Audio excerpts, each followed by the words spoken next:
Management and mass communication की तरफ से नीरज को वेलकम है. Neeraj have been the first batch student, 2004-2005 student, specialized in television journalism, went into work in several news channels, from Star News to CNN IBN to Aaj Tak. I think this is his second stint in Aaj Tak. And Yes. he has always been extremely kind to the JIMMC students.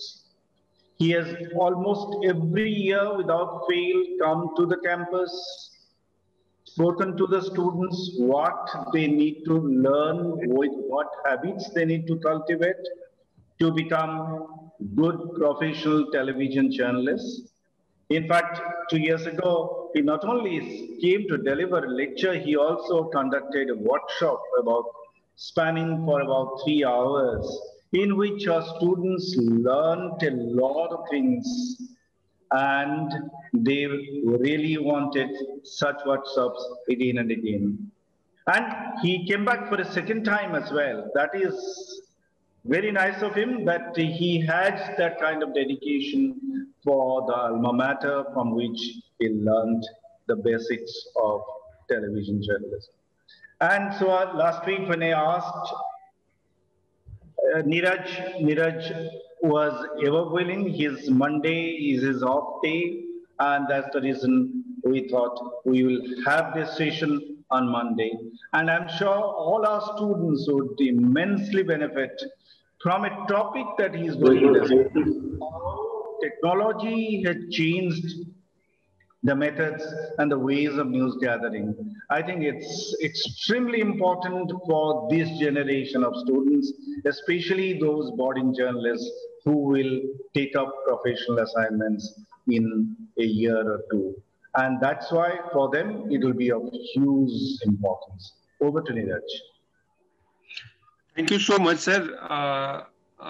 बहुत सारे ऐसे शब्दों का भी इस्तेमाल किया आपने जितना इतना लायक मैं हूं नहीं, और जिमसी मेरे लिए घर के जैसा है. मतलब मैं कुछ घंटे अगर बिताया उनके साथ तो मुझे लगा कि मैं अपने घर में बिताया, और कुछ घंटे का मौका मिले तो जरूर मैं कोशिश करूंगा कि उनके साथ बिताऊं. But due to this COVID thing and all, we are conducting this online webinar. वैसे मैं बहुत ही देसी स्टाइल का आदमी हूं, तो फिजिकली अगर क्लास हो तो मैं ज्यादा एंजॉय करता. Anyway, due to this corona thing, but we have this technology जिस पे मैं बात करने जा रहा हूं. Due to this technology, we are connecting, and this technology has changed the landscape of news. आप अगर आप सबको मोहंती सर ने बहुत सारी बातें मेरे बारे में बताई. सिंपली मैं नीरज आपके इंस्टीट्यूट के पहले बैच का छात्र हूं, और आप सबको बस एक जानकारी देना चाहता हूं. मैं अब भी छात्र हूं. मैं recently I got enrolled in my PhD and now I am pursuing my PhD.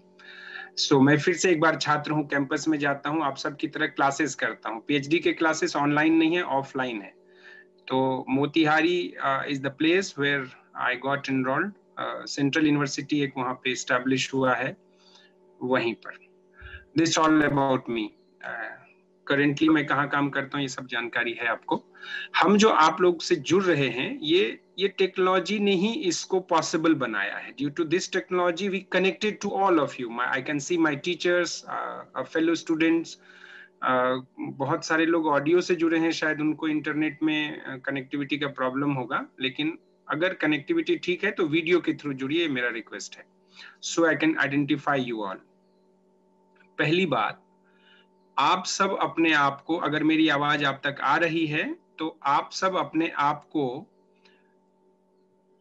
Full fledge journalist की तरह ट्रीट करना शुरू करिए.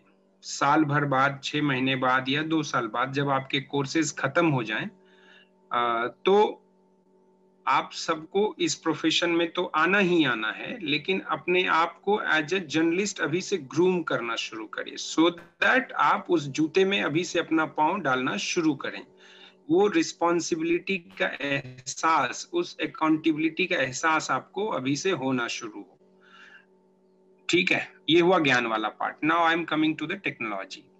आप सबको अगर मैं ऑडिबल हूं तो आप टेक्नोलॉजी के ऊपर आज के जो हम लोग ये वेबिनार कर रहे हैं उससे ये समझिए कि टेक्नोलॉजी ने किस तरीके से प्रभावित किया है आपके आने वाले समय में जो आप असाइनमेंट लेंगे उसको, और अभी कैसे कर रहा है। बहुत चैलेंजिंग नहीं है ये, हमको एक्सेप्ट करना है टेक्नोलॉजी को। कैसे करना है, क्या करेंगे, वो सब हम लोग जानते हैं, बहुत बहुत दुविधा नहीं है इसमें। न्यूज गैदरिंग कैसे चेंज हुआ है ड्यू टू टेक्नोलॉजी, उस पे एक लाइन में मैं ये बताना चाह रहा हूं आपको। पहले मोहंती सर जब फील्ड में थे, बहुत ट्रेडिशनली जो जर्नलिज्म होता था वो बहुत ही पारंपरिक व्यवस्था थी जर्नलिज्म की, और आज जो व्यवस्था है इससे आप सब सहमत होंगे कि पूरी तरह 360, इट हैज बीन चेंज्ड 360। कैसे? जब हम आए तो न्यूज टेप पे रिकॉर्ड होता था। एक टेप होती थी, उसको मिनी डीवी या प्रो डीवी बोलते थे, एक 30 मिनट ड्यूरेशन का और एक 60 मिनट ड्यूरेशन का। मैं ब्रॉडकास्ट जर्नलिज्म की बात कर रहा हूं। 30 मिनट के बाद आपको एक टेप चेंज करना होता था, ठीक है। अगर प्रेस कॉन्फ्रेंस लंबा चल गया तो आपको दूसरा टेप उसमें इंसर्ट करना होता था कैमरे के अंदर, या अगर आपने 60 मिनट का टेप लिया है तो 60 मिनट के बाद आपको 50-55 मिनट पे टेप चेंज करने होते थे। आप समझिए कि कितना सारा टेप कैरी करना होता था एक जर्नलिस्ट को, एक कैमरा पर्सन को, एक वीजे को, वीडियो जर्नलिस्ट को। अगर वो किसी आउटडोर असाइनमेंट पे जा रहा है, फॉर अ वीक जा रहा है, तो पूरा एक थैला टेप का लेके जाना होता था, जिसको कैरी करना होता था। फ्लाइट में उसको चेक कराना, ले जाना, बहुत सारा डिस्टरबेंस था। उस बैगेज की वजह से वेट एक्स्ट्रा हो जाते थे, क्योंकि आप पूरे एक सप्ताह वहां अगर शूट पे रहेंगे या 10 दिन शूट पे रहेंगे तो आपको उस जगह पे किसी रिमोट एरिया में आपको टेप मिलने वाला नहीं है, तो आपको अपना सारा स्टॉक लेके जाना है। लेकिन आज क्या हो गया है, it has been change to a chip. एक चिप के ऊपर, उस चिप की कैपेसिटी होती है, जैसे एक पेन ड्राइव आप यूज करते हैं, जैसे एक मोबाइल यूज करते हैं, उसका 64 GB, 128 GB, 500 GB उसकी कैपेसिटी होती है। जैसे वो चिप की कैपेसिटी है, और एक छोटा सा चिप है, वो कैमरे में इंसर्ट हुआ, घंटों घंटों की रिकॉर्डिंग आपकी उस पर चल रही है। मान लीजिए एज ए जर्नलिस्ट आप आज की डेट में जाते हैं किसी असाइनमेंट पे फॉर अ वीक, तो आपको 2-3 चिप लेके जाना है, वो काफी हो जाएगा आपके पूरे वीक के लिए। उस कैपेसिटी का चिप लेके जाना है। चिप का वजन क्या है? कुछ ग्राम्स है। लेकिन यही आज से 15 साल 10 साल पहले क्या करना पड़ता था, आपको पूरा का पूरा एक टेप का थैला लेके कैरी करना होता था।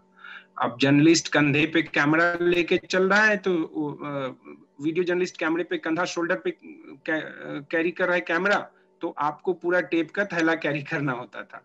आप समझिए कि टेक्नोलॉजी ने कितना इजी कर दिया आपका जीवन। छोटा सा चिप में आप पॉकेट में लेके चल रहे हैं, तो कोई वेट भी नहीं है और कोई हैसल भी नहीं है, बहुत आसान कर। ये एक बात हुआ। इसी तरीके से न सिर्फ न्यूज गैदरिंग का टेक्नोलॉजी ने प्रभाव डाला है, न्यूज का प्रोडक्शन से लेके डिसएमिनेशन, मतलब आप जो अपने कंज्यूमर तक, न्यूज भी एक तरह का प्रोडक्ट मानते हैं हम लोग। आमतौर पर जो मिशन वाले जर्नलिस्ट होते हैं वो न्यूज को कभी प्रोडक्ट नहीं मानते हैं, पर ये जो नया समय है इसमें आप चूंकि न्यूज बेचते हैं ना, स्पेस बेचते हैं, टीवी में समय बेचते हैं, अखबार में आप स्पेस बेचते हैं, तो news is also a product.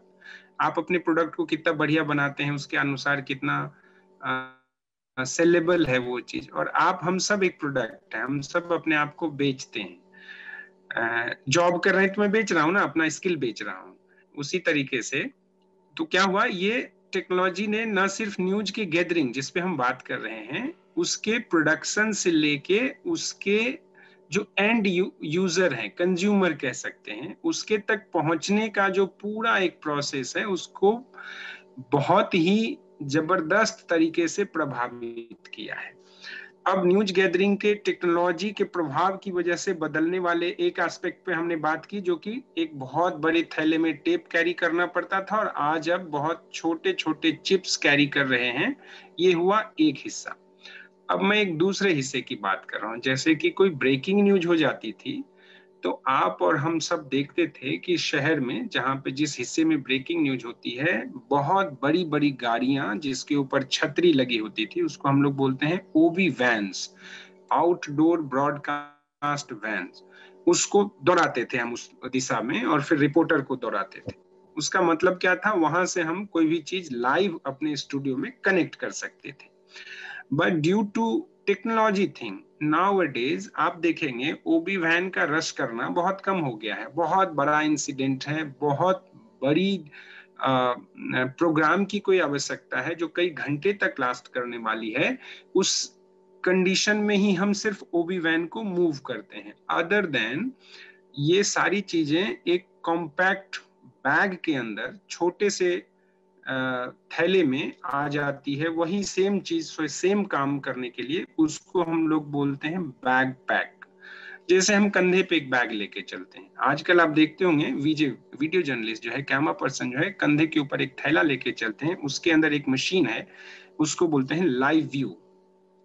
Company है लाइव व्यू जो बनाती है। अब जो बड़ी गाड़ी थी उसके अंदर एक इंजीनियर होता था, उसके अंदर बहुत सारे इक्विपमेंट्स होते थे, बहुत महंगे होते थे। मतलब एक ओबी वैन को बनाना कम से कम करोड़ रुपए से लेके दो किस उसके टेक्नोलॉजी पे बना रहे हैं, कितना पावरफुल बना रहे हैं, कौन से सैटेलाइट के थ्रू उसका है, उसके ऊपर उसकी कीमत तय होती थी। करोड़ों रुपए कम से कम एक ओबी वैन के मैन्युफैक्चरिंग में तैयार करने में लगता था। आज वो कुछ लाख रुपए में 10 लाख, 5 लाख, 4 लाख, 3 लाख इस तरह के कीमतों में सिमट गया है। एक बैग के अंदर वो टेक्नोलॉजी की मशीन आती है लाइव व्यू, और कहीं भी जाके कहीं से भी उसको कनेक्ट करके हम वही काम कर सकते हैं जो एक बड़े ओबी वैन के थ्रू होता था। तो what happened, cost has been decreased, affordability बढ़ गई है due to this technology thing. काम कैसे होता है, इन सब के पीछे जो बहुत बड़ा बदलाव का कारण हुआ, बहुत बड़े बदलाव का जो मेन श्रेय, मुख्य आप क्रेडिट देंगे, वो है इंटरनेट को।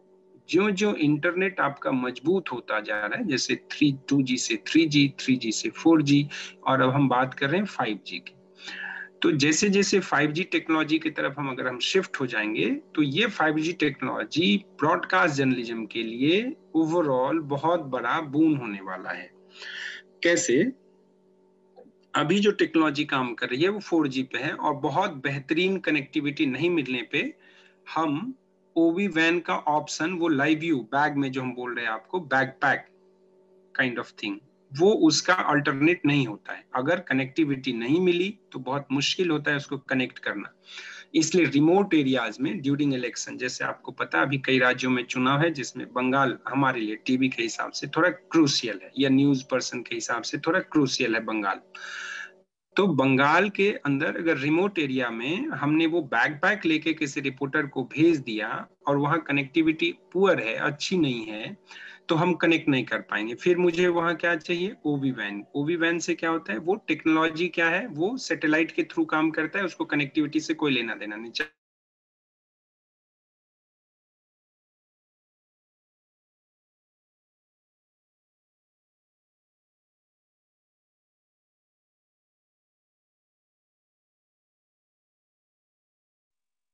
सर आपका माइक म्यूट हो गया है।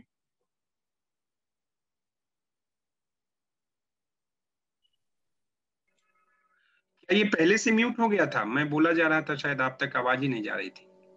सर ओवी वैन के बारे में अपने वो बंगाल इलेक्शन के बारे में आपने जो बताया, उसके बाद से म्यूट हो गया, उसके बाद से म्यूट हो गया। मैं ये कह रहा हूँ कि मान लीजिए बंगाल चुनाव में मैंने कहीं पे वो बैकपैक भेज दिया और वहां पे रिमोट एरिया में कनेक्टिविटी कम है, तो हम ओबी वैन का अल्टरनेट इस, जिसको आपको बताया मैंने, लाइव व्यू बैकपैक, वो नहीं हो सकता, क्योंकि without connectivity we can't connect live view to our studio. वो कैसे चलता है, सिम के ऊपर चलता है। जो मोबाइल के अंदर हम सिम लगाते हैं, that sim card to be used in the live view machine. पर हम मोबाइल में 1 या 2 सिम कार्ड लगाते हैं, और लाइव व्यू मशीन में कम से कम 10, 12, 15 सिम कार्ड के स्लॉट्स होते हैं, और सभी बैंडविड्थ को वो अपने तरफ एक्युमुलेट करके और फिर वीडियो जो है वो बीम करता है वो। तो अगर कनेक्टिविटी वीक है तो हम उसका इस्तेमाल बहुत अच्छे से नहीं कर पाएंगे, फिर हमें वहां यूज करना होगा OB-WAN। लेकिन हम अभी ट्रायल पे चल रहे हैं, ट्रायल फेज में है हमारी 5G टेक्नोलॉजी। अगर ये 5G टेक्नोलॉजी समझिए कि सक्सेसफुली हमारे यहाँ आज कल परसों 2 साल बाद 6 महीने बाद इम्प्लीमेंट हो जाती है, तो OB-WAN का बहुत लिस्ट यूज बच जाएगा। मतलब ड्यू टू दिस टेक्नोलॉजी आप बहुत बड़ा जो न्यूज ऑर्गेनाइजेशंस है उसके बजटिंग के ऊपर बहुत बड़ा अच्छा इम्पैक्ट होने वाला है, क्योंकि जहां भी हम OB-WAN यूज करते हैं वहां हम उस छोटे से बैकपैक को भेज देंगे, क्योंकि 5G टेक्नोलॉजी है और अच्छी बैंडविड्थ मिलेगी, अच्छा सिग्नल मिलेगा। तो हमारा काम जो कंपेयर OB-WAN से हम करते हैं वो हमारा खर्चा बच जाएगा, क्योंकि एक छोटा सा बक्सा जाना है, कैरिंग ट्रांसपोर्टेशन सब आसान है, लेके जाना आसान है। फ्लाइट के अंदर रिपोर्टर और कैमरा पर्सन लेके उसको चले जाते हैं, बट OB-WAN को फ्लाइट के अंदर आप नहीं भेज सकते, आपको जमीन के रास्ते से भेजना पड़ता है। तो क्या है, उसके लिए आपको टाइम ज्यादा लगता है। OB-WAN आपको प्लान करना पड़ता है कि आपको यहाँ से वहां मूव करना है, और रिपोर्टर भी मूव हो रहे हैं। अगर जहाज का रास्ता है तो रिपोर्टर जो है जहाज से जल्दी पहुंच जाते हैं, और वो साथ में उनका बैकपैक उनके साथ जाता है, तो लगेज में बुक हो जाता है, वो जल्दी पहुंच जाते हैं। तो टेक्नोलॉजी ने क्या किया, आपको फास्टर एक्सेस दे दिया। जो कि रोड के रास्ते जाते आप OB-WAN के थ्रू जाते तो लेट लगता। ये एक एस्पेक्ट है टेक्नोलॉजी का। एक एस्पेक्ट मैंने बताया कि टेप कैरी करने की जरूरत नहीं है, कैमरा डिजिटल हो गए हैं तो चिप्स जा रहा है। दूसरा हो गया OB-WAN छोटे हो गए हैं, मतलब कंधे के ऊपर एक बैग लटकाते हैं, आप उसी के थ्रू सारा काम करते हैं। इसका एक बहुत शानदार एग्जाम्पल है, हमारी न्यूज एजेंसी है ANI। आप लोग जानते होंगे, न्यूज एजेंसी पढ़ाया गया होगा आप सबको। ANI एक न्यूज एजेंसी है जो मोस्टली जो ब्रॉडकास्ट ऑर्गेनाइजेशंस हैं वो सब्सक्राइब करते हैं उसको, उसके लिए पेमेंट होता है उनका। ANI ने अपने आप को इस टेक्नोलॉजी की वजह से, ये 4G टेक्नोलॉजी जब आया और पूरा वो बैकपैक्स का इस्तेमाल शुरू किया, ANI ने सबसे पहले ट्रायल के तौर पर ANI में शुरू हुआ था। आज उसका इतना ह्यूज इस्तेमाल उन्होंने किया कि न्यूज गैदरिंग का पूरा ग्रामर उसने चेंज कर दिया है ANI ने। उसका वास्ट नेटवर्क है, from south to north, east to west, और हर जगह उनके जो रिपोर्टर्स हैं, पॉइंट पर्सन हैं, ज्यादातर मेन सिटीज में जो मुख्य ब्यूरोज हैं वहां उन्होंने लाइव व्यू का इस्तेमाल किया है, और उसकी वजह से चीजें बहुत फास्ट हो गई है। कैसे फास्ट हुई है, टेप पे पहले रिकॉर्ड होती थी किसी नेता का बाइट, किसी नेता का रिएक्शन किसी मसले पे, फिर वो अपने ब्यूरो ऑफिस आता था, ब्यूरो ऑफिस में टेप इंसर्ट होता था, वहां से वो प्ले करता था। ANI के मुख्य ऑफिस RK पुरम आता था, RK पुरम से फिर वो वीडियो वहां से प्ले होता था, फिर हमारे यहाँ या ऐसे न्यूज ऑर्गेनाइजेशन में जहां जहां उसके बॉक्स लगे हुए हैं वहां पे वो बाइट प्ले होती थी। ट्रिप वो एक प्लेट लगाते थे कि फलाने, मान लीजिए कि XYZ नेता का, या मान लीजिए कि अभी बंगाल चुनाव है, हम पुरानी टेक्नोलॉजी पे होते तो ममता बनर्जी का कहीं स्पीच हो रहा होता है तो वो टेप पे रिकॉर्ड होता, फिर वो टेप पे रिकॉर्ड होके ANI के ऑफिस आता, ANI के ऑफिस से फिर प्ले होता, फिर वो यहाँ ANI के दिल्ली ऑफिस में रिकॉर्ड होता, फिर वहां से वो बीम किया जाता, फिर वो हमारे दफ्तर में, जो भी न्यूज ऑर्गेनाइजेशन है उसके दफ्तर में आता। तो it used to take so much of time. आज टेक्नोलॉजी ने क्या किया है, लाइव किसी भी चीज को हम दिखा सकते हैं। अब वो छोटा सा बैकपैक किसी रिमोट एरिया में भी ममता बनर्जी अगर या कोई भी पार्टी के नेता वहां पे कोई रैली संबोधित कर रहे हैं, वो उसी वक्त हमारे दफ्तर में आता है जिस वक्त वो वहां पे रियल टाइम में एड्रेस कर रहे हैं। कैसे संभव हुआ, ड्यू टू दिस टेक्नोलॉजी। उसने न्यूज गैदरिंग को कैसे चेंज किया, आपका फास्टर हो गया पेस। आप जिस चीज को प्ले करते शाम में 5 बजे, वो उसी वक्त प्ले कर पा रहे हैं, सक्षम है आप करने में, जिस समय वो चीजें घटित हो रही है। मतलब अगर 2 बजे कोई रैली है तो आप 2 बजे अपने चैनल पे उसको दिखा सकते हैं। उसके बाद क्या हुआ, ANI अगर किसी ऑर्गेनाइजेशन में इतनी सक्षमता नहीं है, वो इतना कैपेबल नहीं है कि हर जगह अपने पॉइंट पर्सन भेजें, तो वो क्या करते हैं, वो ANI पर डिपेंडेंट होते हैं। हम लोग भी होते हैं, मतलब एक बड़ा ऑर्गेनाइजेशन भी होता है, पर छोटे ऑर्गेनाइजेशन के लिए ANI जैसा संस्थान जो है बहुत बूम की तरह है, क्योंकि वो हर जगह अपने रिपोर्टर क्रॉसपोंडेंट। अब कोई मान लीजिए साउथ का चैनल है और वो बंगाल चुनाव की खबर दिखाना तो चाहता है, पर बंगाल में उसके कोई रिपोर्टर नहीं है, तो वो डिपेंडेंट किस पे है? किसी न्यूज एजेंसी पे। अब अगर ब्रॉडकास्ट ऑर्गेनाइजेशन है तो वो एएनआई को जरूर सब्सक्राइब किया होगा। तो एएनआई के रिपोर्टिंग के थ्रू उसी वक्त, जिस वक्त वहां पे वो घटनाएं चल रही, जैसे कि कल प्रधानमंत्री की रैली थी ब्रिगेड मैदान में, और कोई साउथ का चैनल जिसका रिप्रेजेंटेशन बंगाल में नहीं है, लेकिन उसको वो दिखाना है, प्रधानमंत्री की रैली चल रही है बंगाल चुनाव में, वो दिखाना है, बहुत हाइप थी उस रैली की।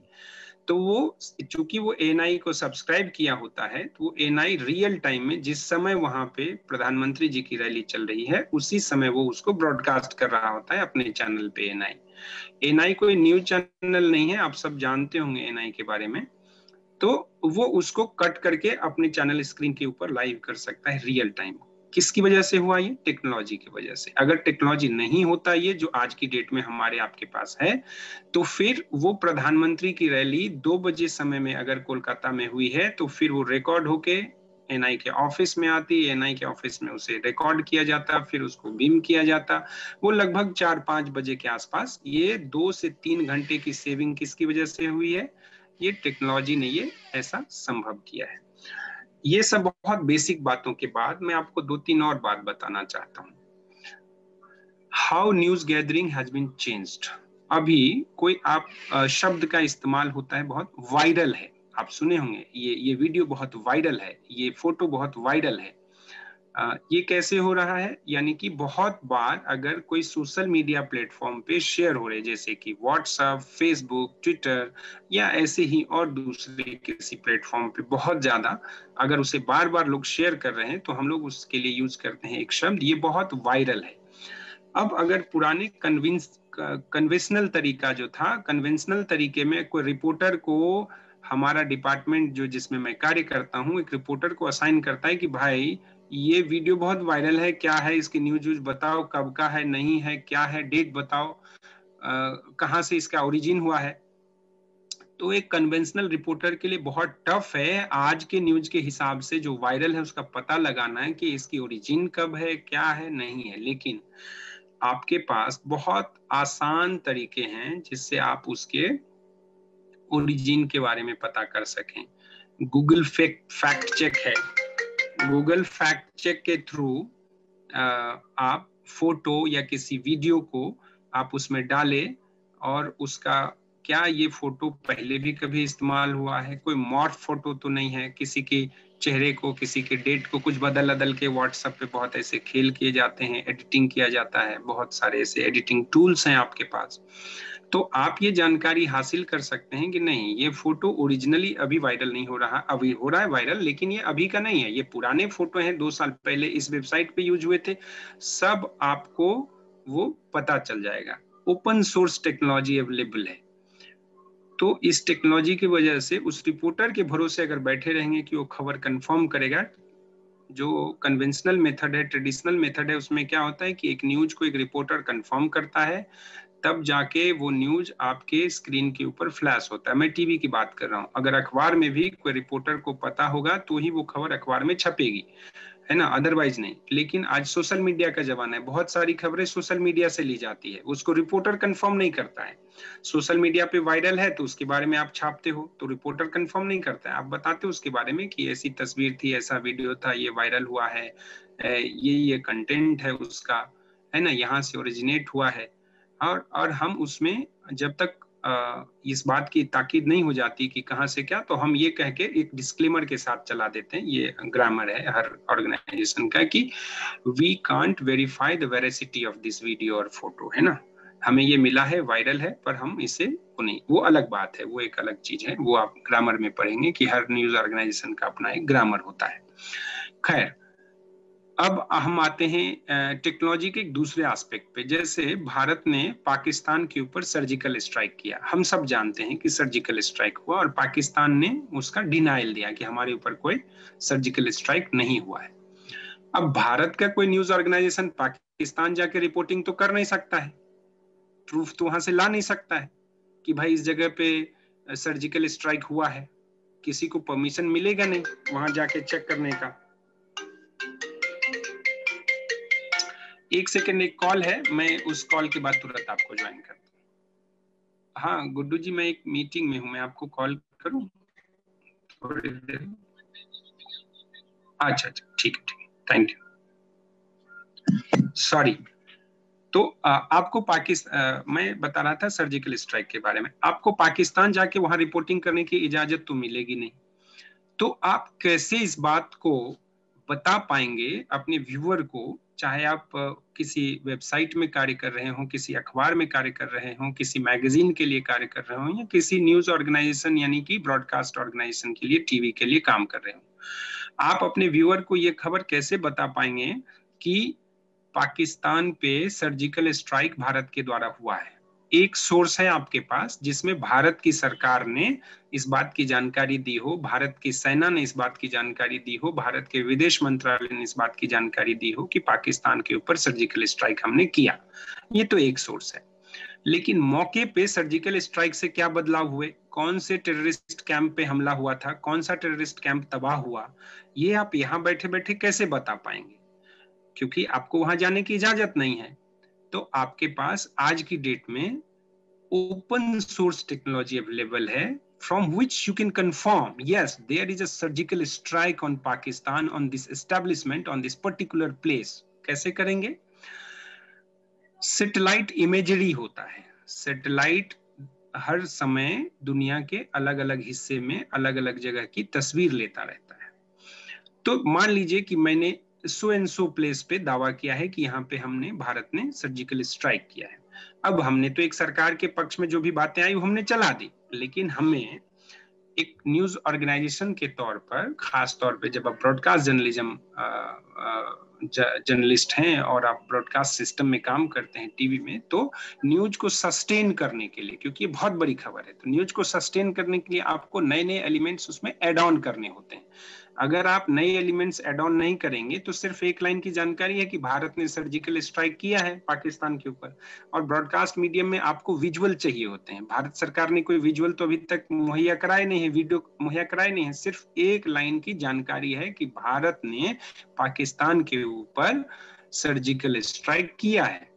अब इस जानकारी को आप ज्यादातर रिपीट करेंगे तो आपका चैनल बदल देगा, आपका जो ऑडियंस है वो देखेगा नहीं। तो आपको क्या करने होते हैं, आपको टाइम टू टाइम बहुत तेजी से उनको ऑक्युपाई करना है। तो ऑक्युपाई करने का एक ही तरीका है कि आप उनको नए नए एलिमेंट्स के साथ उलझाए रखिए, ऑक्युपाई रखिए, इंगेज रखिए। तो आप क्या करते हैं, open source technology satellite imagery का इस्तेमाल करते हैं, फिर आप दिखाते हैं कि आज से एक सप्ताह पूर्व जो उस स्थान की तस्वीर थी सैटेलाइट के द्वारा ली गई थी, उसमें ये एस्टेब्लिशमेंट ऐसा दिख रहा था, वहां पे ये बिल्डिंग का स्ट्रक्चर दिख रहा था। और आज जब भारत सरकार ने दावा किया है कि यहाँ पे सर्जिकल स्ट्राइक हुई है, तो आज की डेट में जो वहां की सैटेलाइट इमेजरी है उसमें ये जो बिल्डिंग स्ट्रक्चर दिख रहा था वो मुझे थोड़ा सा ध्वस्त सा दिख रहा है, थोड़ा सा ब्लर सा दिख रहा है। तो दो विंडो हो गए, एक विंडो बिफोर स्ट्राइक और एक विंडो आफ्टर द स्ट्राइक। ये दो विंडो आपने लगाए, उसमें डेट लिखा कि ये स्ट्राइक से पहले की सैटेलाइट इमेजरी है और ये स्ट्राइक के बाद की सैटेलाइट इमेजरी है। आपके दर्शक को इस बात का ट्रस्ट बढ़ जाएगा कि देखिए पहले जो फोटो दिखाई गई है उसमें वहां बिल्डिंग स्ट्रक्चर क्लियर दिख रहे हैं, पर दूसरी फोटो जो ताजा तरीन फोटो है सैटेलाइट से, उसमें जो वहां की तस्वीर दिखाई जा रही है, कोशिश की जा रही है, वो बहुत ब्लर सा है, ध्वस्त है, कुछ स्ट्रक्चर वहां पे दिख नहीं रहा है क्लियरली। तो एक तरह से आप यहाँ बैठे हुए, और एक बात मैं बताऊं, आप सब अवगत होंगे, गूगल अर्थ है हमारे पास। गूगल अर्थ में उस लोकेशन का जगह देके आप जीरो इन कर सकते हैं और एक तरफ मैप पे बता सकते हैं कि वही जगह है। गूगल अर्थ के थ्रू हम आपको लेके चलते हैं, यहाँ ये जगह है जहाँ पे भारत सरकार ने या भारत की सेना ने, भारत की फौज ने अमुक समय पे सर्जिकल स्ट्राइक किया था। और इस गूगल अर्थ के बाद हम आपको वहाँ की सैटेलाइट इमेजरी तस्वीर दिखा रहे हैं। तो 2-3 एलिमेंट के थ्रू आप अपने ऑडियंस को इंगेज रखने की कोशिश करते हैं ताकि वो रिमोट चेंज करके दूसरे चैनल पे शिफ्ट ना हो जाए। ये टेक्निक है, तरीका है उनको इंगेज करने का। अच्छा, आप यहाँ बैठे बैठे अपने डेस्क पे, अपने न्यूज रूम में डेस्क पे बैठे बैठे, क्योंकि रिपोर्टर भेज के वहां आपको रिपोर्टिंग कराना पॉसिबल नहीं है। दिल्ली के अंदर कोई घटना है तो वहां फट से आप रिपोर्टर भेज देते हैं, वहां से खड़ा कर देते हैं, हाँ ये जुड़िए, चलिए संवाददाता से बात कराते हैं, क्या है वहां के मौके वारदात का हालचाल। लेकिन पाकिस्तान से ये पॉसिबल नहीं है। पाकिस्तान में अगर आपने, बहुत बड़ा ऑर्गेनाइजेशन है, उसने अपने क्रॉसपोंडेंट भी रखे हैं, तो पाकिस्तान के अंदर जो आपका क्रॉसपोंडेंट है आपकी न्यूज ऑर्गेनाइजेशन का, वो मौके पे जाके रिपोर्टिंग नहीं करेगा, बताएगा कि वहां सर्जिकल स्ट्राइक हुआ है, क्योंकि वहां की सरकार उसको ऐसा करने की इजाजत नहीं देगी। फिर बाद में आती हैं खबरें, तुरंत उस दिन नहीं आएगी, बाद में धीरे धीरे अलग अलग चीजों से। लेकिन उस दिन आपको उस बात को इंगेज रखना है, तो आपने क्या किया, गूगल अर्थ और सैटेलाइट इमेज से आप पाकिस्तान पहुंच गए, और यहाँ बैठे बैठे इस टेक्नोलॉजी ने आपको ये लिबर्टी दिया कि आप वहां की रिपोर्टिंग कर सकें। इसके अलावा हाल ही में हम लोग चाइना के साथ लद्दाख में इंडल्ज रहे, गलवान वैली, इन सब चीजों के बारे में आप जानते हैं। खैर, तो क्या हुआ, वहां पे रिपोर्टर्स का जाना अलाउ नहीं था। अब रोज रोज दावे हो रहे थे कि भाई झील का ये हिस्सा हमने कब्जा किया हुआ है, तो कभी पॉइंट इस पे चीन कब्जा कर लिया। आपकी जो विपक्षी पार्टियां हैं, जो सरकार है, दावे प्रति दावे ये सब चल रहे थे। लेकिन एज ए न्यूज ऑर्गेनाइजेशन आपको fair and full proof news देना होता है आपके दर्शक को। आपको दर्शक भी जानना चाहता है कि भाई सच बात क्या है, क्या हमारे किसी हिस्से पे कोई कब्जा हुआ है, या हमने जो किया है वो सच बोल रही है सरकार या नहीं बोल रही है। चूंकि वहां जाना तो किसी रिपोर्टर का अलाउ नहीं है, तो आप वहां कैसे पहुंचेंगे। चीन ने दावा किया है कि भारत ने उस पर हमला कर दिया, है ना। ये सारे हमले और दावे और प्रतिदावे के बीच आपको रिपोर्टिंग करनी है। अच्छा, रिपोर्टर आपने भेजे हैं वहां लद्दाख, लेकिन रिपोर्टर की एक लिमिटेशंस है, एक सर्टेन एरिया के बाद उसको आगे जाना परमिसिबल नहीं है। तो उस रिपोर्ट को आप अपने दर्शकों तक कैसे लाएंगे। Again, Google Earth, satellite imagery. आपने बहुत सारी न्यूज देखी होगी या पढ़ी होगी जिसमें पहले कुछ टाइम पहले की तस्वीर दिखाई गई सैटेलाइट में, जिसमें चाइना का कोई भी वहां पे स्ट्रक्चर नहीं था। फिर धीरे धीरे कैसे चाइना ने बिल्डअप शुरू किया और फिर उसकी प्रेजेंस वहां पे आए, वहां पे कुछ टेम्पोररी कुछ परमानेंट स्ट्रक्चर दिखने लगे उस एरिया में, है। और फिर अब जब दावा किया जा रहा है कि एक सर्टेन एरिया से चाइना वापस चला गया है, वहां पे उसका प्रेजेंस नहीं है, तो आप फिर कैसे उसको प्रूफ करते हैं। वहां जाने की इजाजत नहीं है, आप मौके पे पहुंच के on the spot ground report नहीं कर सकते हैं उस जगह से, क्योंकि आपको परमिशन ही नहीं है। तो फिर आप सैटेलाइट इमेज का सहारा लेते हैं कि अब जबकि ये दावा किया जा रहा है कि वहां से चाइनीज सैनिक वापस चले गए हैं, बिल्डअप हटा लिया है उन्होंने, तो सैटेलाइट इमेज में आप दिखाने में ये सक्षम होते हैं कि यहाँ पे अब फिर से वो जगह खाली दिख रही है, उसका प्रेजेंस यहाँ पे नहीं दिख रहा है, वहां उनके कोई स्ट्रक्चर नहीं दिख रहे हैं, या उनके जो सैनिक साजो सामान है जिसको लेके उन्होंने बिल्डअप किया था, वो चीजें वहां पे अब इमेज में दिखनी बंद हो गई है। तो ये सारे तकनीक हैं, ये सारे आपके पास अवेलेबल हैं, ये आपको बस यूज करना है। टेक्नोलॉजी बहुत आसानी से आपको ये एक्सेस देता है, बस एक बॉटल नेक होता है हमारे पास कि अरे यार इसको कैसे करना है, थोड़ा सा उससे बाहर आइएगा। टेक्नोलॉजी फ्रेंडली, हालांकि नया जनरेशन जो है वो थोड़ा सा ज्यादा टेक्नोलॉजी फ्रेंडली है कंपैरेटिवली जब मैं आया था फील्ड में। तो मेरा फिर अपील है, बहुत दिनों तक टेक्नोलॉजी के साथ आप अगर दूरी बना के रखेंगे तो काम नहीं चलेगा। ये फिर से एक बार मेरा ज्ञान है, टेक्नोलॉजी के साथ जितना फ्रेंडली होंगे, जितना उसको एक्सप्लोर करेंगे, आपकी डेप्थ जो है, आपका रीच जो है, एक्सेस जो है, वो उतना ही डीप जाएगा, आगे तक आप जा सकते हैं, कुछ भी सोच सकते हैं आप। आज की डेट में तकनीक ने ये पाबंदी नहीं रखी है कि आप क्या सोचें क्या नहीं, आप जो सोचें, सिर्फ आपको पता होना चाहिए कि इस टूल का इस्तेमाल करना है और यहाँ तक पहुंचना है। तो टेक्नोलॉजी ने क्या किया, आपके न्यूज गैदरिंग को कैसे बदला है, टाइम के टर्म में, एक्सपेंडिचर के टर्म में। आपको बहुत सारा लोड कैरी नहीं करना है due to this technology. Camera बहुत बड़े बड़े होते थे न्यूज गैदरिंग के लिए, आज की डेट में कैमरा छोटे हो गए हैं। इवन डीएसएलआर पे बहुत सारी चीजें शूट होती है। आप सबके पास जरूर डीएसएलआर कैमरा होगा, कई लोग पर्सनली रखते हैं, इस कॉलेज में भी होगा। DSLR में एक चिप लगाया, उसमें फोटो से लेके वीडियो से लेके अनलिमिटेड एक्सेस है आपके पास, उसमें लेंसेज लगाए और तकनीक के माध्यम से आपने एक एक डॉक्यूमेंट्री तक, एक फिल्म तक DSLR पे शूट हो सकता है। तो due to this technology camera का साइज बड़ा था, छोटा हो गया, कैरिंग आसान हो गया, बैगेज छोटे हो गए, ओवी वैन्स का इस्तेमाल जो है कम होने लगे हैं। अब छोटे छोटे बैग्स में ओवी वैन की ताकत की चीजें आ गई है, यानी कि एक न्यूज ऑर्गेनाइजेशन के लिए, उसके स्वास्थ्य के लिए अच्छा ये हुआ कि उनके जो खर्चे एक्सपेंडिचर बहुत होते थे वो भी टेक्नोलॉजी ने काफी हद तक उसको लिमिट किया है। मैं एक न्यूज चैनल का नाम लूंगा, हालांकि उसके बदलाव किसी और वजह से हुए थे, लेकिन उस बदलाव ने पूरे न्यूज चैनल को मोबाइल के ऊपर ला दिया है। NDTV नाम का न्यूज चैनल है जो पूरी तरीके से मोबाइल के ऊपर चलता है। मोबाइल कैमरे के थ्रू उनकी न्यूज गैदरिंग होती है, मोबाइल कैमरे के थ्रू उनकी anchoring, everything is on mobile camera. आप जब NDTV कभी देखेंगे तो उसमें एक सैमसंग के साथ उनका एक टाई अप है, जिसको बार बार वो प्रमोशन में वो लाइंस चलती रहती है न्यूज के बीच में। अब चलती है कि नहीं पता नहीं, पहले जब शुरू किया था उन्होंने तो वो बार बार फ्रिक्वेंटली चलाते थे NDTV सैमसंग। ये NDTV के नाम लेने का मतलब सिर्फ मुझे ये एग्जाम्पल उद्धरण करना है, आपके सामने ये साइट करना एग्जाम्पल कि ड्यू टू दिस टेक्नोलॉजी हुआ कुछ और वजह से था। ड्यू टू इकोनॉमिकल क्राइसिस उनको बहुत सारे लोगों को अपने ऑर्गेनाइजेशन से हटाना पड़ा था।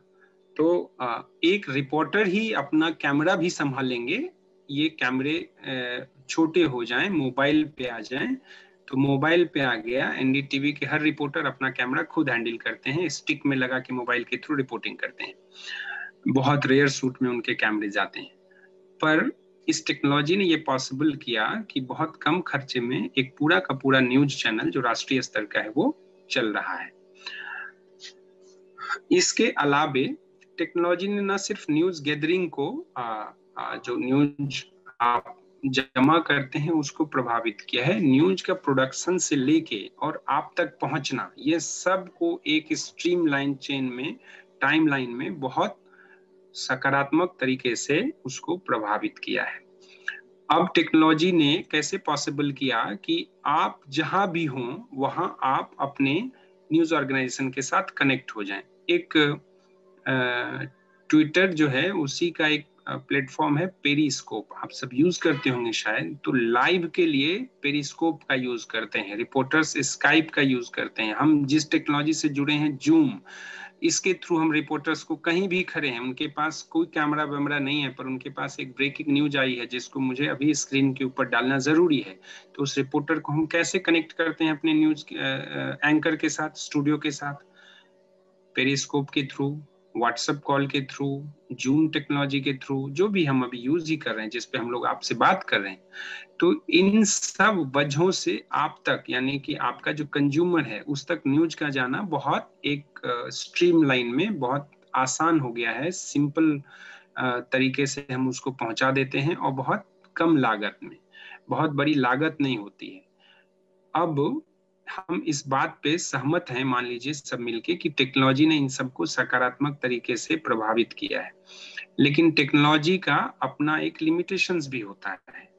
टेक्नोलॉजी के लिमिटेशंस के साथ हमें सब पता होने चाहिए। जैसे इस जूम से हम आपके साथ कनेक्टेड हैं, लेकिन अगर इंटरनेट की कनेक्टिविटी नहीं हुई तो हम आपके साथ कनेक्ट नहीं हो पाएंगे। तो शर्त क्या है टेक्नोलॉजी के इस्तेमाल के साथ? अभी हमारे को इंटरनेट चाहिए, तभी हम आपसे कनेक्ट हो पाते। नहीं तो मैं अपने घर में बैठा हूं और आप अपने कमरे में हूं, या सर को मैं देख रहा हूं कि इंस्टीट्यूट में बैठे हैं, तो अगर इंटरनेट नहीं होता बीच में तो इस माध्यम जो भी उसके छोटी छोटी शर्तें हैं उससे हमें पूरा करना है, उस लिमिटेशंस को। इंटरनेट नहीं होगा तो ये टेक्नोलॉजी शायद आज हमारे आपके बीच ये ब्रिज नहीं बनती कि हम आपको कनेक्ट होते।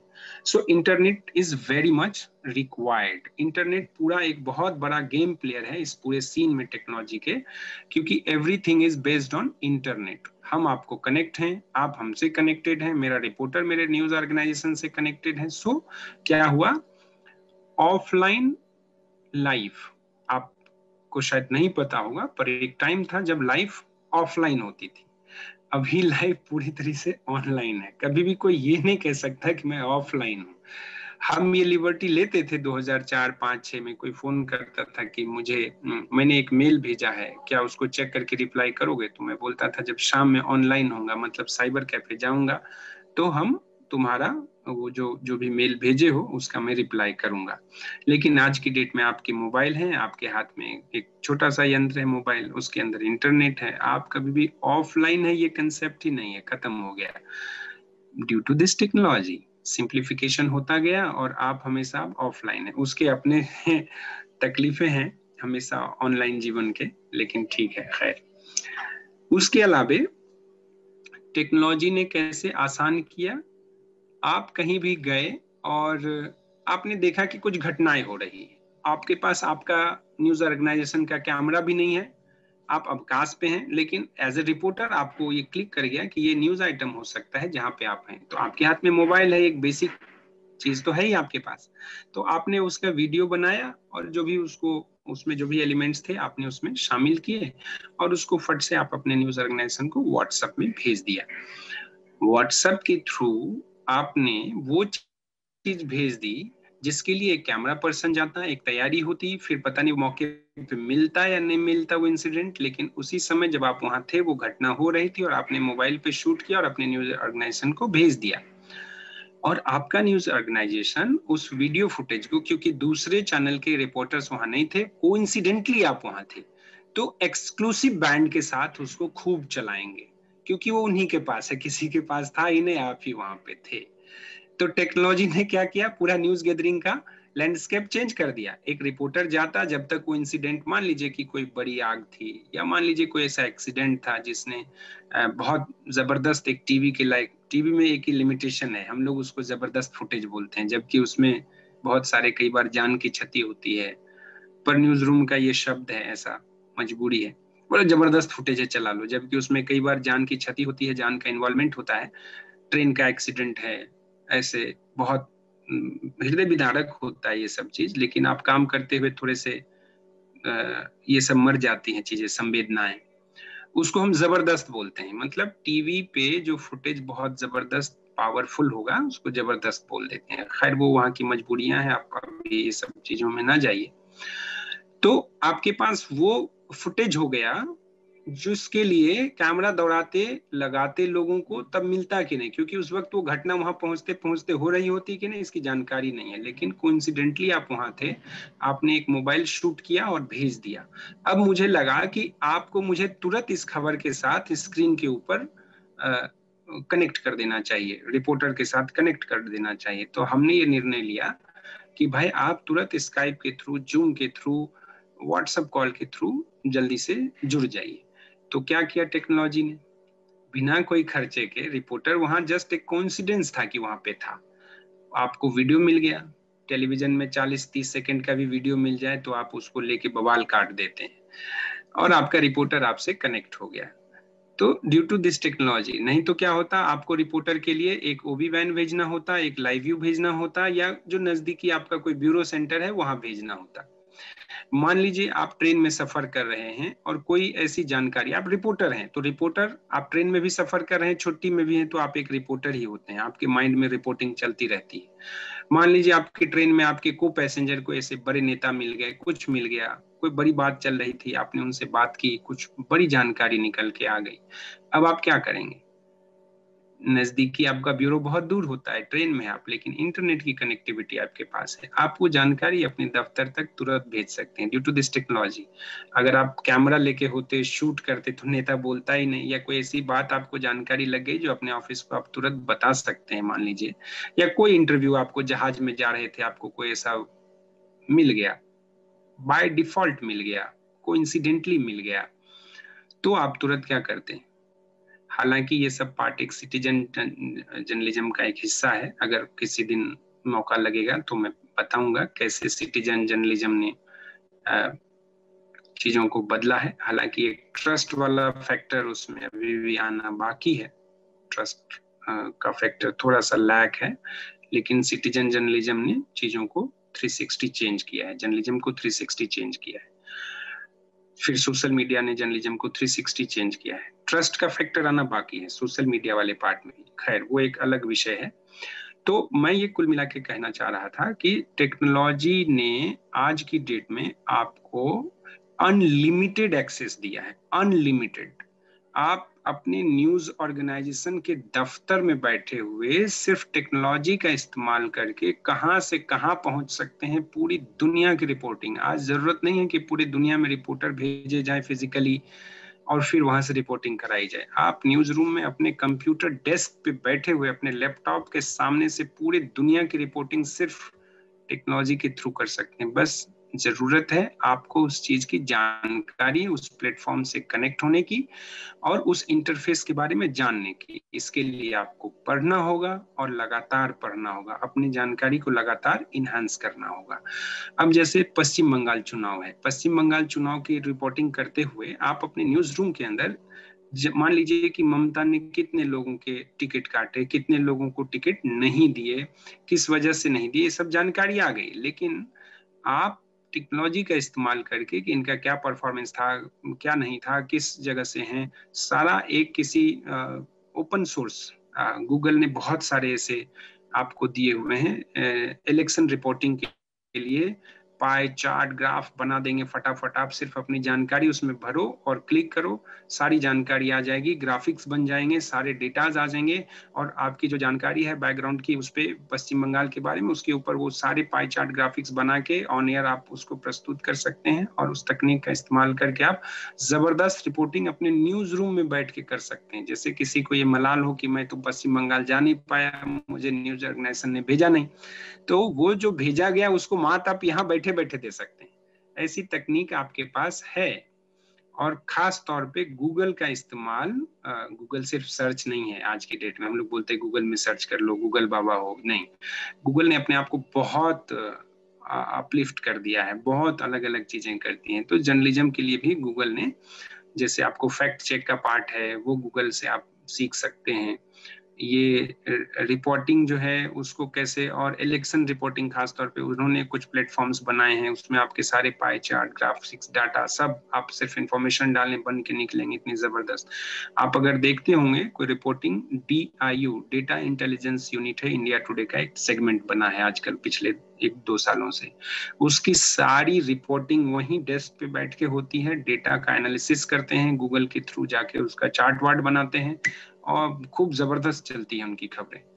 टेलीविजन पे भी हम लोग लेते हैं उनकी खबरों को। इंडिया टुडे का जो इंग्लिश का वेबसाइट है उसके ऊपर उनकी खबरें छपती है। और आप लोग देखते होंगे कोई फैक्ट चेक करके भी काफी सारे एक डिपार्टमेंट बना है वहाँ, जो बहुत सारे वायरल न्यूज है या फेक न्यूज है उसको फैक्ट चेक वाले डिपार्टमेंट चेक करके फिर उस पर एक राइटअप लिखते हैं, फिर वो चलती हैं। बहुत वायरल चीजें होती है वो टीवी पे भी चलता है।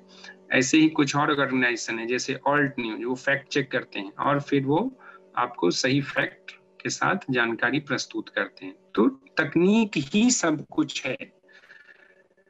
आपका अपना जानकारी, कंटेंट, ये सब जानना बहुत जरूरी है। इस सब के साथ आपको तकनीक की जानकारी होनी बहुत जरूरी है, नहीं तो ये जो रेस है इसमें हम पीछे रह जाएंगे। ये रही मेरी बात। अब आप सबसे मेरा ये निवेदन है कि आपको मेरी बातों को समझने में कहीं कोई परेशानी हुई हो, कहीं कोई दिक्कत हुई हो, या आपके कोई अपने प्रश्न हो, एक 1 by 1 करके मुझसे पूछ सकते हैं। Chalo, Neeraj, you gave a very, very fascinating perspective, and I think more important was your comparing the students. The new generation is somewhat familiar with the new technology, but when you compare it with the world with which many of them are not familiar, that gives them that clearer perspective. And I'm sure that you rightly say that it has decreased time, it has decreased expenditure, so it has given greater opportunity to everyone to excel. So as a change, we will have the students ask questions today first. And so who do we start with? Please start the questions.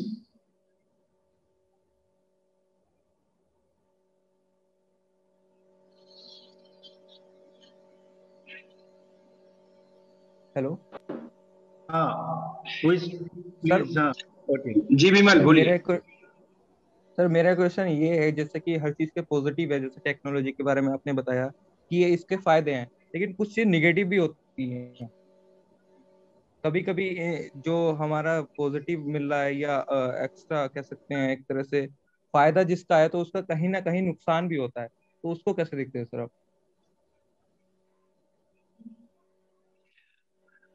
सबसे पहले हम तो news professionals हैं, तो हम उसके positive पक्ष को देखते हैं। नुकसान वाला पार्ट ये है, एक्सेस यूज ऑफ टेक्नोलॉजी। सबसे पहले तो आपको एक जो जर्नलिज्म का पार्ट है, जो मेन कंटेंट का पार्ट है, उसे ड्राइव करके टेक्नोलॉजी की तरफ ले जा रहे हैं, लेकिन साइमल्टेनियसली आपको टेक्नोलॉजी के साथ साथ कंटेंट ड्रिवन होना चाहिए। ये दो बात है, पहली बात।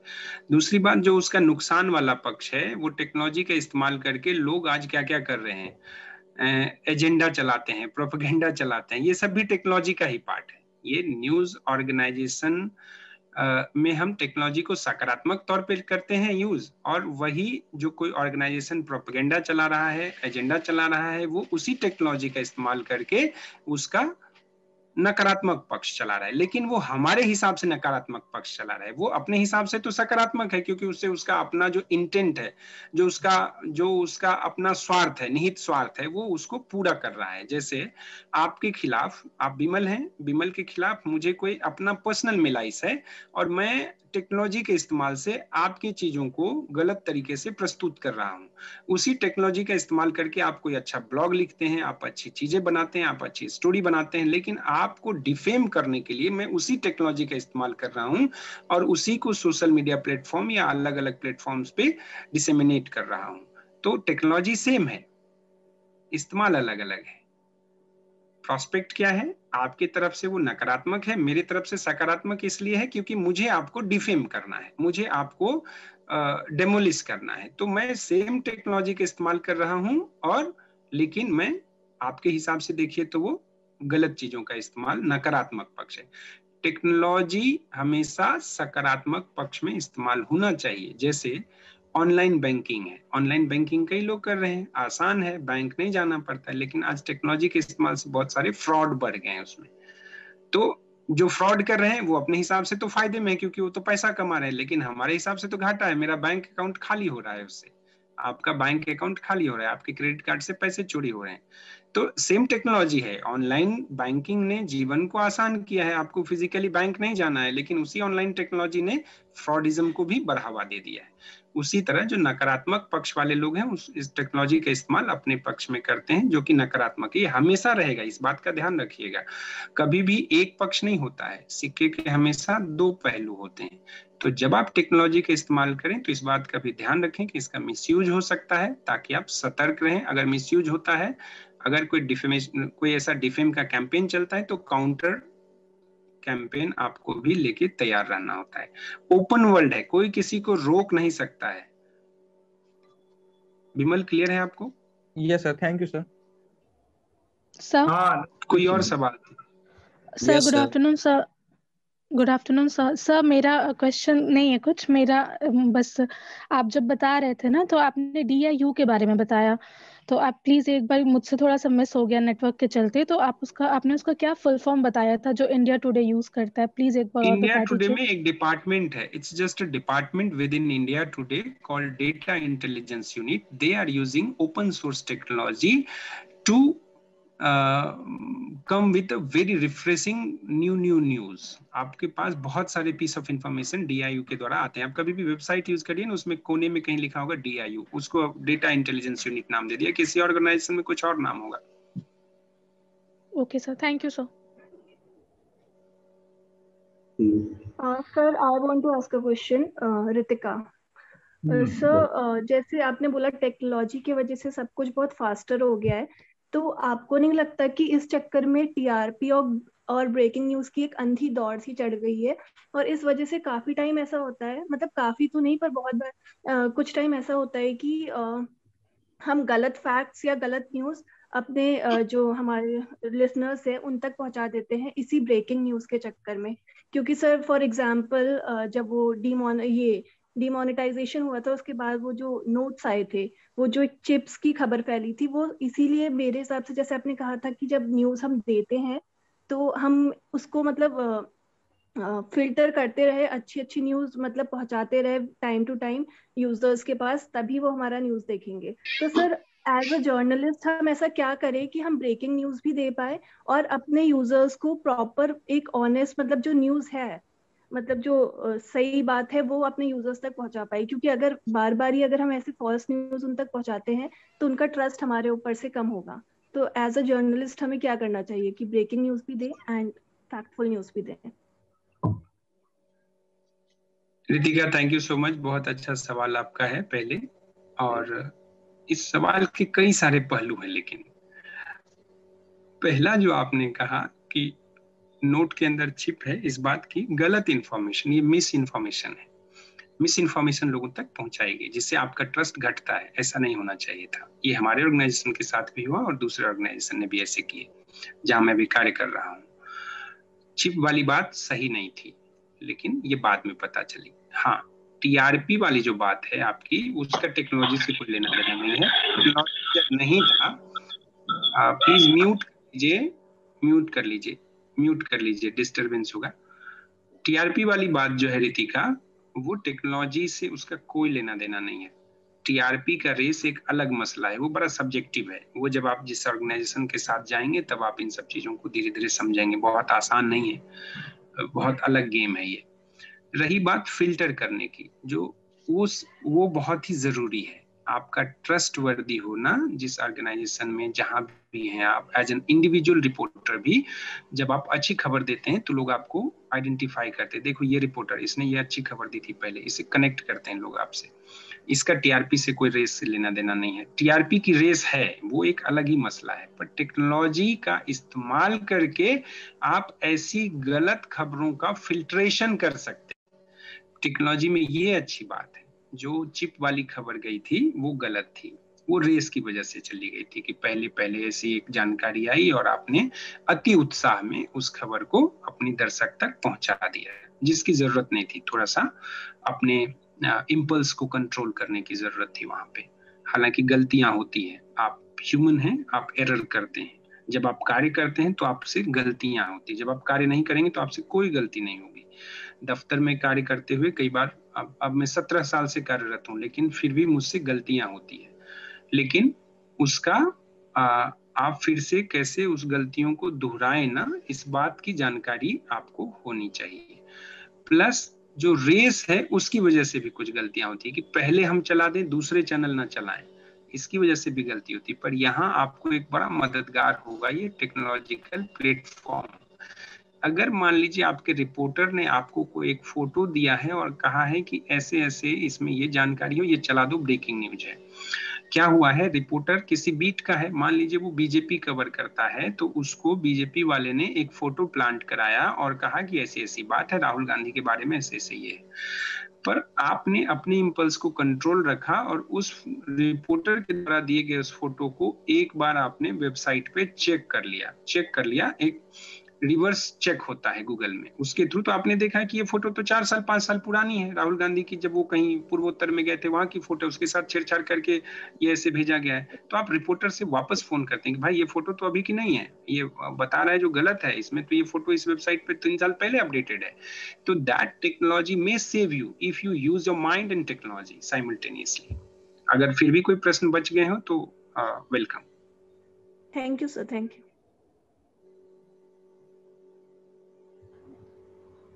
Any more question? Yes, sir.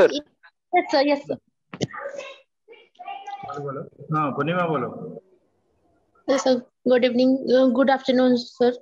To all.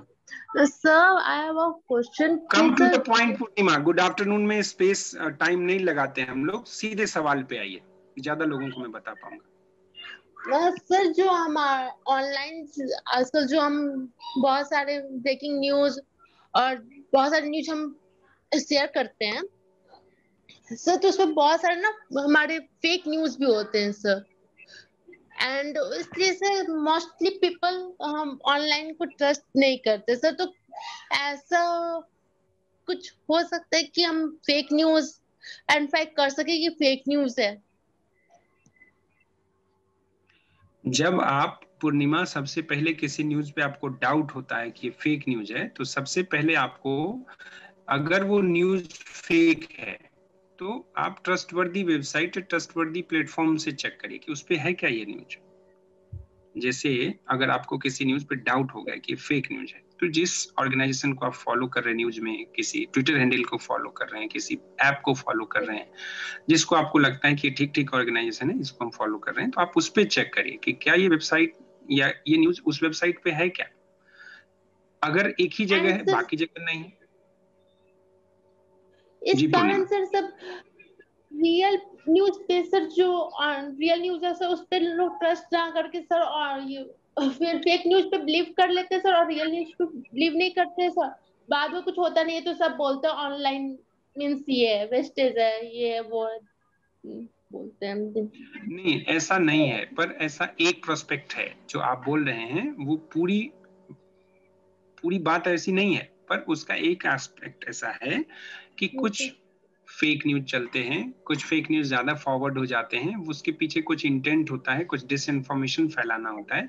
इसीलिए जब भी आप किसी चीज को ऐसे फॉरवर्ड करें या आप जब जाने, आपको लगे कि ये फेक है, तो आप प्लीज उसको क्रॉस चेक करिए उसके वेरीफाइड ट्विटर हैंडल से या उसके जो ट्रस्टवर्दी सोर्स है। जैसे आप कोई न्यूज पढ़े, अगर वो न्यूज इतना इंपॉर्टेंट है तो दूसरे वेबसाइट पे भी होगा, दूसरा तीसरा वेबसाइट चेक करिए एक बार वहां है कि नहीं। अगर वहां नहीं है तो उसका, जैसे किसी न्यूज ऑर्गेनाइजेशन का वेरीफाइड ट्विटर हैंडल होता है जिसमें ब्लू टिक लगे होते हैं, उससे चेक करिए।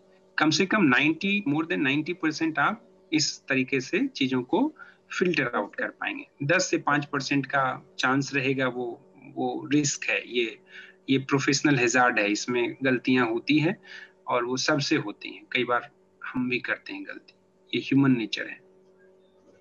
Thank you sir, thank you so much sir. Sir मेरा एक प्रश्न था कि आजकल ट्रोल शब्द काफी चर्चा में है और कई बार कुछ लिखकर पोस्ट करते हैं सोशल मीडिया पे, तो ऐसा देखा जाता है कि कमेंट तो आते हैं लेकिन कुछ लोग अलग ही डायरेक्शन में आते हैं और ट्रोल पे उतर जाते हैं। तो सर उससे कैसे बचाएं खुद को? और दूसरा सर एक क्वेरी था कि जानने के इच्छुक हूँ कि सर जैसे कि न्यूज एजेंसी को चैनल सब्सक्रिप्शन लेते हैं, तो सर कितना चार्ज करता है एजेंसी चैनल पे? ये सर काफी मन में प्रश्न था बहुत दिनों से। चार्ज के बारे में मैं बता नहीं पाऊंगा आपको, क्योंकि ये मेरा कार्य नहीं है, वो सेल्स एंड मार्केटिंग वाले डील करते हैं। और साल भर का सब्सक्रिप्शन होता है, किस लेवल का, किस स्केल का न्यूज ऑर्गेनाइजेशन है, उसके हिसाब से न्यूज एजेंसी उनको चार्ज करते हैं। सबके साथ बराबर चार्ज नहीं है। कोई छोटा ऑर्गेनाइजेशन है तो उसका चार्ज अलग है, जो बड़ा ऑर्गेनाइजेशन है उसका कितना यूज है, उस न्यूज का कितना यूज करते हैं उनके इनपुट्स का, उसके हिसाब से चार्ज है। पर एग्जैक्टली चार्ज क्या है ये मैं नहीं बता पाऊंगा, वो बिल्कुल अलग डिपार्टमेंट है, सेल्स एंड मार्केटिंग का काम होता है, वो डील करना, एग्रीमेंट साइन करना। हमें एएनआई, राइटर्स, एसोसिएट प्रेस, एपीटीएन, ये सब चाहिए, हम लोग अपनी रिक्वायरमेंट दे दिए हैं, ठीक है। उस रिक्वायरमेंट के बाद उसमें क्या है, कैसे उसका एग्रीमेंट साइन होता है, उसके टर्म एंड कंडीशंस क्या है, उससे हम लोग, चूंकि मैं एडिटोरियल में हूं तो मैं उसके बारे में ज्यादा जानकारी आपको नहीं बता पाऊंगा। ये पहली बात। दूसरा, जो आप ट्रोल के बारे में पूछे, आज के टॉपिक से ये सोनू जुड़ा हुआ नहीं है। आज का टॉपिक था न्यूज गैदरिंग को कैसे टेक्नोलॉजी ने प्रभावित किया है, तो हम अपने टॉपिक के साथ स्टिक करेंगे तो that would be better. Plus जो आपकी उत्कंठा है जानने की ट्रोल, वो मैं बता सकता हूं, पर मेरा वो एक्सपर्टीज नहीं है, बता सकता हूं थोड़ा सा। ट्रोल तब होते हैं जब आप कुछ ऐसी चीजों को ट्रोल करना चाहते हैं, उसमें इंटेंट होता है। जैसे बीजेपी का आईटी सेल कुछ चीज को ट्रोल करवा रहा है, तो उसके पीछे इंटेंट क्या है कि उसका जो अपोजिशन है उसको डिफेम करना है, उसको मेलाइज करना है, उसका कुछ अपना एक इंटेंट है कि उसको गिराना है। राहुल गांधी का कोई भाषण, उसका अंश, जिसको वो कट करके एडिट करके चलाते हैं, फिर कई बार उसको शेयर होता है, फिर उसके सपोर्टर्स कुछ और लिखते हैं, फिर उसके सपोर्टर्स कुछ बात लिखते हैं, तो एक दूसरे को ट्रोल करने की कोशिश होती है। ये तो पॉलिटिकल पार्टी की बात हुई। बाकी भी ट्रोल्स होते हैं, जैसे कि कोई बॉलीवुड पर्सनालिटी ने बहुत बेसिक सवाल का जवाब नहीं दिया, भारत के राष्ट्रपति कौन है, आलिया भट्ट को नहीं पता है, उस पर सब उसको ट्रोल करते हैं। तो उससे बचने का कोई तरीका नहीं है। ये सोशल मीडिया है, ओपन प्लेटफॉर्म है। अब लोगों को लगता है कि इतनी जानकारी होनी चाहिए कि भारत के राष्ट्रपति कौन है, आलिया भट्ट इतनी नामी और फेमस हीरोइन है, और उनको नहीं पता है, तो लोग उसको शर्म करो जैसी बातें, ट्रोल, कुछ भी ऐसी चीजें लिखते हैं। ऐसा ही आपसे हमसे गलती हो जाए, अगर हम आप इतनी बड़ी पर्सनालिटी हैं तो हमें भी ट्रोल किया जाएगा। लोग फॉलो भी करते हैं, अच्छा भी करते हैं। आपने कोई अच्छे पोस्ट लिखे तो उसको लोग शेयर करते हैं। कई बार जिस तरह से शेयर करते हैं कई बार अच्छे पोस्ट को, उस तरह जो लोगों को शूट नहीं करता है उसको वो ट्रोल करते हैं। ये तो मतलब ऑर्गेनिक ट्रोल हुआ। एक ट्रोल जो पैसे दे के करवाए जाते हैं, जैसे पॉलिटिकल पार्टीज एक दूसरे को ट्रोल करवाते हैं, उनके लोग होते हैं, उनके बंदे होते हैं, हायर होते हैं, वो लोग पैसे पे ट्रोल करते हैं। ये एक बहुत अलग विषय है, बहुत बड़ा विषय है। इस पे अलग से किसी दिन बात हो सकती है। Anything else? किसी और को कोई प्रश्न हो? Thank you sir. हाँ, एनीवन एल्स? नहीं तो चलो, teachers have to say anything to Neeraj?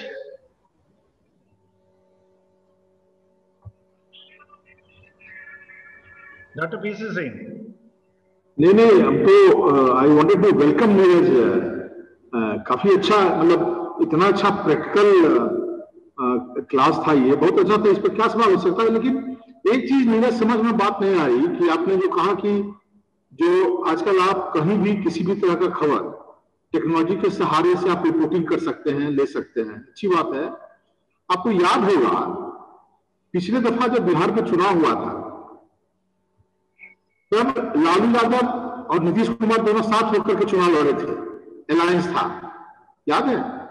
तो जब उसका रिजल्ट आ रहा था, सारे चैनल टेलीविजन पर हम लोग सब बैठ कर देख रहे थे और कहा कि बीजेपी की बढ़त हो रही है, और पार्टी ऑफिस में आतिशबाजी होने लगी। और बाद में पता चला, आपको याद होगा कि ईटीवी ने ये खबर दिया कि नहीं, अलायंस जीत रही है।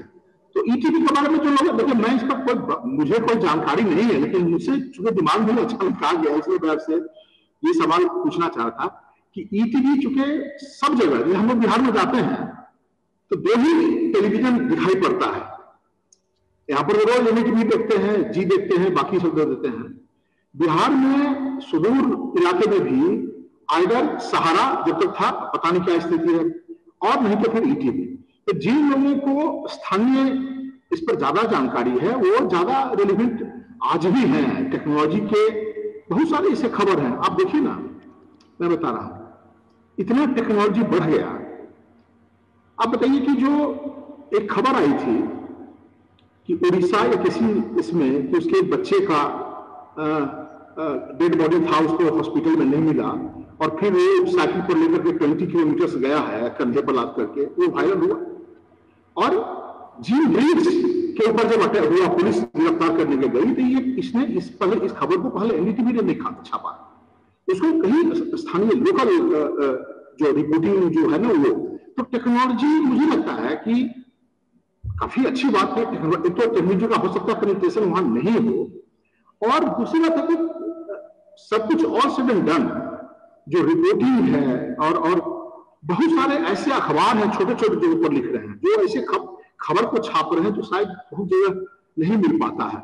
मेरा थोड़ा सा मुझे लगा, इसलिए मैं आपके साथ शेयर करना चाहता हूँ। कोई सवाल नहीं है, आपका बहुत ही अच्छा रहा, हम तो बहुत इंजॉय कर रहे थे। बीच में मेरा पता नहीं क्या हो गया, टेक्नोलॉजी में थोड़ा सा हैंडीकैप है, ये अचानक ब्रेकआउट हो गया मेरा जो ये था मशीन, तो फिर मुझे किसी को फोन करके बुलाना पड़ा, फिर से दोबारा देखा तो फिर आप लोग बने हुए थे। तो इसलिए बाकी कुछ नहीं है, there is no question in fact. नहीं, ये टेक्नोलॉजी का हैंडीकैप नहीं है, ये जनरेशन का गैप है। आप में, मुझ में और बाद के जो मेरे हमारे साथी सहयोगी जुड़े हुए हैं, उसमें ये एक जनरेशन का गैप है। एक्सेप्टेंस जो है, एक्सेप्टेबिलिटी जो है आपकी जितनी थी उससे थोड़ी ज्यादा हमारी हुई, और हमसे बहुत ज्यादा ये जो अभी जुड़े हुए हैं हमसे साथी, इनकी है लेके। ये ग्रेजुअली होगा ऐसा। जो बिहार वाला प्रश्न था सर, उस पे एक जानकारी है मेरे पास जो मैं आपसे साझा कर सकता हूँ। ईटीवी क्यों सही? एक तो ईटीवी का प्रेजेंस ज्यादा है, ज्यादा जगहों पे है, स्थानीय है, फिजिकल प्रेजेंस जिसको आप कह रहे थे वो ज्यादा है। और जो बड़ी टेलीविजन चैनल देख रहे हैं उसका प्रेजेंस बड़े बड़े शहरों में तो है, लेकिन इतना डीप रूटेड नहीं है। पर वो किसी टेक्नोलॉजी की वजह से नहीं हुआ था, उसमें एक चीज जो हुई थी मिस्टेक, चैनलों से या पत्रकारों से, वो कह सकते हैं कि एक मानवीय भूल थी। और कौवा कान लेके गया, कान नहीं देखते, कौवा के पीछे भागते हैं। तो एक चैनल ने चलाया, फिर सब उसको फॉलो करते हैं। ये ब्रेकिंग न्यूज का एक प्रेशर है। वो एक रितिका जी ने कुछ टीआरपी का भी बात किया था। ये सब भी एक गेम है पूरा। हुआ ये था कि जो पोस्टल बैलेट्स होते हैं, जो लोग फिजिकली वोट देने नहीं जाते हैं, वो पोस्टल बैलेट के थ्रू वोट देते हैं। हमारे सिस्टम को अगर आप हम सब जानते होंगे, पोस्टल बैलेट की गिनती सबसे पहले होती है। नॉर्मली क्या होता है, पोस्टल बैलेट जो जॉब वाले लोग हैं, जो फिजिकली उस दिन नहीं होते, उनको इसका एक्सेस होता है। और ये शहरी इलाकों के लोग जो जॉब में थे या कहीं थे नहीं थे, फौज वाले लोग, इन लोगों को पोस्टल बैलेट से, पोस्टल बैलेट की गिनती में बीजेपी आगे निकल रही थी शुरुआती कुछ समय के लिए। तो वो जो ट्रेंड था वो बहुत इतना अप गया, क्योंकि वो एक तरफा होता है। पोस्टल बैलेट जनरली पढ़े लिखे लोग देते हैं और माना जाता है कि ये वाला तबका इस पार्टी का सपोर्टर है, एक मिडिल क्लास। और उसमें बीजेपी ने मिठाई से लेके नगारे तक बजा दिए अपने दफ्तर। लेकिन जब वोटिंग मशीन वाला जो रिमोट एरिया के मशीन खुले और जब वो ट्रेंड आने शुरू हुए, तो पोस्टल बैलेट कहीं टिक नहीं पाया और अचानक से स्थितियां बदल गई। और स्थितियां ऐसी बदली कि वो मुश्किल था संभाल पाना बीजेपी वालों के लिए। शाम होते होते उनके चेहरे, बहुत दोपहर होते होते उनके चेहरे लटक गए, सारे सब भाग गए, वो ढोल नगारे वाले भी भाग गए, मिठाई लड्डू भी कहां से आ गया था वो सब भी गायब हो गए। तो ये जो बिहार के चुनाव को या बिहार को समझ रहा था, उनको पता था कि ये ट्रेंड स्टैंड नहीं करेगा। क्यों नहीं करेगा? क्योंकि जब आप जातीय आधार पे चुनाव होता है, जातीय इक्वेशन है जहां पे, और लालू यादव और नीतीश कुमार जैसे दो सोशल जस्टिस का दावा करने वाले दो बड़े सूरमा एक साथ लड़ रहे हैं, तो उससे किसी ऐसी पार्टी का पार पाना जो अभी उतना डीप रूटेड नहीं हुआ था। आज की बीजेपी वहां अलग कंडीशन में है, लेकिन जिस समय की आप बात कर रहे हैं 2015, उस समय की बीजेपी की स्थिति ऐसी नहीं थी कि इन दोनों स्टालवर्ट को वो हरा पाते। टीवी पे कुछ क्षण के लिए वाकई युद्ध चला, लेकिन जब ईवीएम खुले रिमोट एरियाज के, तो सब गेम ओवर हो गया। आसान नहीं था वो। आरजेडी और जेडीयू यानी कि नीतीश और लालू को दो मास्टरमाइंड है दोनों। इलेक्टोरल पॉलिटिक्स में इस तरह के बदलाव जो पर स्टडी करते हैं, मुझे लगता है जर्नलिज्म के कुछ बच्चों को ये सब स्टडी करना चाहिए। शायद जो पॉलिटिकल रिपोर्टिंग में आना चाहते हैं उन लोगों को ये सब ज्यादा मैच्योरिटी देगा। प्रोफेसर झा, आपका कुछ बात करना है नीरज से?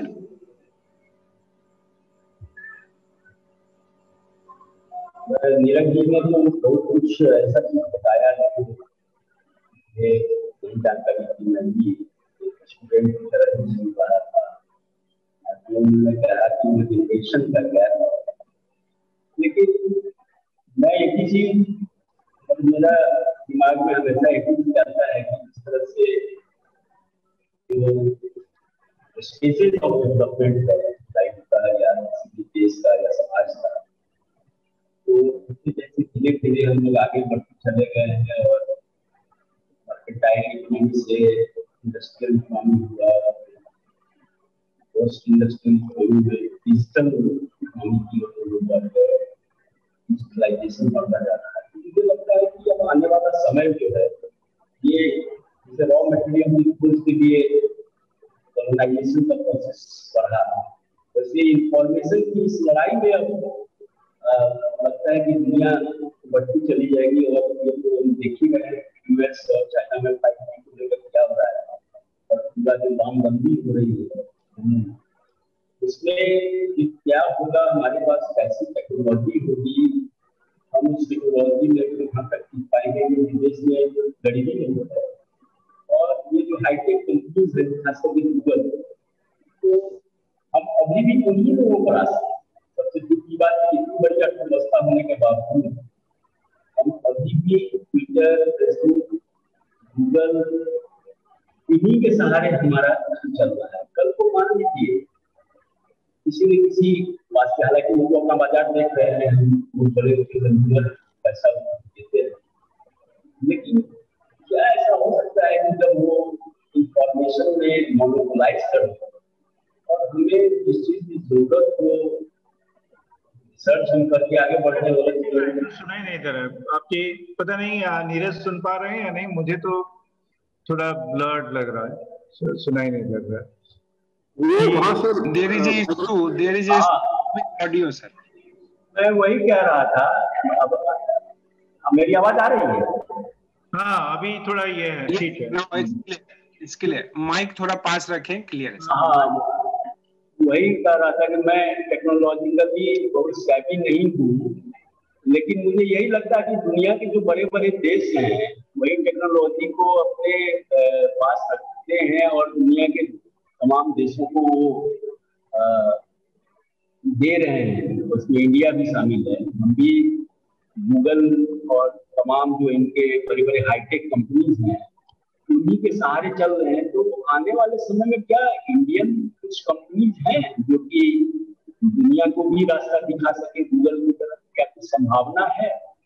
क्योंकि अभी तो हम उन्हीं के सहारे चल रहे हैं, तो ऐसा हमें क्या कुछ लग रहा है? ऐसा है हमारा टेलीविजन नीरज टेक्नोलॉजी में कभी हम दूसरे को भी कुछ बता सके इंफॉर्मेशन टेक्नोलॉजी में, क्योंकि इंफॉर्मेशन टेक्नोलॉजी का युग है और इंफॉर्मेशन वार चल रहा है चारों तरफ। तो ऐसी स्थिति में ये जो डिजिटल वार जो है इसमें इंडिया कहाँ अभी स्टैंड करता है? चलो बोलो Neeraj. Can I now? Yes. हाँ झा सर, आज की डेट में अगर अभी बात करें करंट सिनेरियो में, नो, हमारे पास ऐसी कोई व्यवस्था नहीं है एज सच कि हम एक साथ ही एक बारगी ये कर सके कि हाँ हम सक्षम हैं, नहीं है। गूगल जैसी संस्था को बनाना आसान नहीं है। चाइना ने किया है, चाइना ने अपने यहाँ पैरेलली फेसबुक का विकल्प, ट्विटर का विकल्प, गूगल का विकल्प सब अपने यहाँ किया है, और उसका अपना एक इंडिजिनस, उसका अपना एक चाइनीज डेवलपमेंट है जिसको लेके उन्होंने ह्यूज इन्वेस्टमेंट किया है और टेक्नोलॉजी पे वो थोड़ा पहले हमसे आगे निकल गए। हालांकि हम कहें कि स्थितियां बहुत दयनीय हैं हमारे यहाँ, ऐसी बात नहीं है, लेकिन आज की डेट में दुनिया के पास गूगल और फेसबुक का उत्तर नहीं है। चाइना के पास है कुछ हद तक, अप टू सम एक्सटेंट उसने मैनेज किया है, पर पूरी दुनिया के पास इसका विकल्प नहीं है। हमें उसको एक फॉलोअर के तौर पे यूज करना होगा। लेकिन जो चिंताएं आपने जहां से जताई है कि क्या कल के लिए हम कुछ तैयारी कर रहे हैं, यस, हमारे कुछ ऐसे टेक्नोक्रेट्स लोग हैं जो स्टार्टअप कर रहे हैं, कुछ ऐसे करने की कोशिश कर रहे हैं, पर गूगल के बराबरी में खड़ा होना एक दिन में आसान नहीं है। हाँ, सरकार का कुछ ऐसा इनिशिएटिव भी आ रहा है जैसे स्टार्टअप्स को हेल्प कर रहे हैं। ऐसे कुछ करने से टेक्नोलॉजी में हम बहुत पिछड़े हुए नहीं हैं। हमारे जर्नलिस्ट भी बहुत तेजी से इस नई टेक्नोलॉजी को एक्सेप्ट कर रहे हैं और उसके साथ न्यूज के साथ अपने आप को जेल कर रहे हैं। जो हमारे रिपोर्टर्स मना करते थे टेक्नोलॉजी के इस्तेमाल के लिए, उनके लिए अलग से एक ट्रेनिंग का सेशन रखा गया है। ये सारी चीजें साइमल्टेनियसली हो रही है।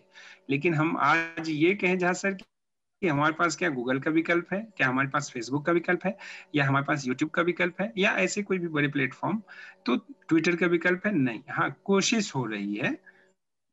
अगर वो सस्टेनेबल हुआ, अगर इन बड़े जाइंट्स के साथ वो सारी फीचर्स के साथ वो आए और वो सस्टेन कर पाए, क्योंकि जो यूज करने वाला एंड यूजर है, जब तक वो लाइक नहीं करेगा, उसको पसंद नहीं करेगा, उसके लिए यूजर फ्रेंडली नहीं होगा, जो आप कह रहे हैं कि एक गैप है हमारे और टेक्नोलॉजी के बीच, वो जब तक गैप कम नहीं होगा, मिनिमाइज नहीं होगा, पॉसिबल नहीं है। लेकिन कोशिश चल रही है। कई ऐसे प्लेटफॉर्म्स हमारे यहाँ भी हैं जो आने की गुंजाइश में हैं, कर रहे हैं, लेकिन वही स्केलेबिलिटी क्या है, उसमें फंड बहुत ज्यादा लगता है। ये बड़े ऑर्गेनाइजेशन बड़े हो गए हैं। अब गूगल से पहले, गूगल को हम एक सर्च इंजन के तौर पर जानते हैं, कहते हैं कि गूगल कर लो, लेकिन गूगल सिर्फ सर्च इंजन नहीं है, उससे बहुत आगे हो गया है।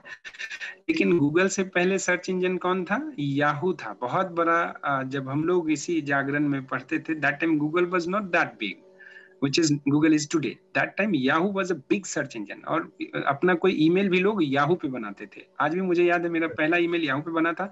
अब मैं उसका पासवर्ड, यूजर आईडी भूल गया हूँ, गूगल जीमेल यूज करता हूँ। बहुत उसके फीचर्स ऐसे थे गूगल के, जीमेल के, जो हमने एक्सेप्ट किए। कैसे? कुछ भी अटैचमेंट की फाइल भेजो तो याहू में वो चक्कर घुमाता रहता था, लोडिंग दिखाता था और जीमेल फट से अपलोड कर देता था। तो people use to shift from Yahoo और अदर प्लेटफॉर्म टू जीमेल।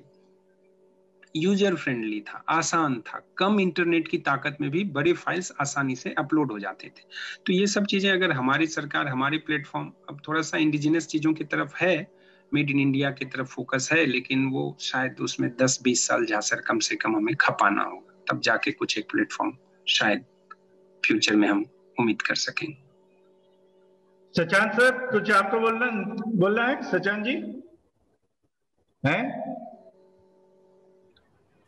हाँ नीरज जी बहुत अच्छा आज का रहा, और आपने जो एडवांस टेक्नोलॉजी के बारे में मीडिया में बताया बहुत अच्छा लगा। और इसमें आपसे क्वेश्चन तो कुछ नहीं है, बस आज बहुत अच्छा लगा बहुत दिन बाद आपको सुन करके। Thank you very much. Good. तो सचान सर आपको देख के मुझे बहुत अच्छा लग रहा है। Very nice. चलो thank you Neeraj. So you had generally had an interaction. हम लोग एनीवे तुमको हम और ट्रबल करेंगे। You have been a source of inspiration for our students over the years and हमारे इंस्टीट्यूशन के लिए तो you are a great asset and we will continue to delve deep into your assets and get the benefit for our students in the years to come. Thank you so much again, Neeraj, for sparing time for us. Okay. Excuse me, sir. Thank you indeed, sir. Thank you so much. Thank you all. Neeraj sir.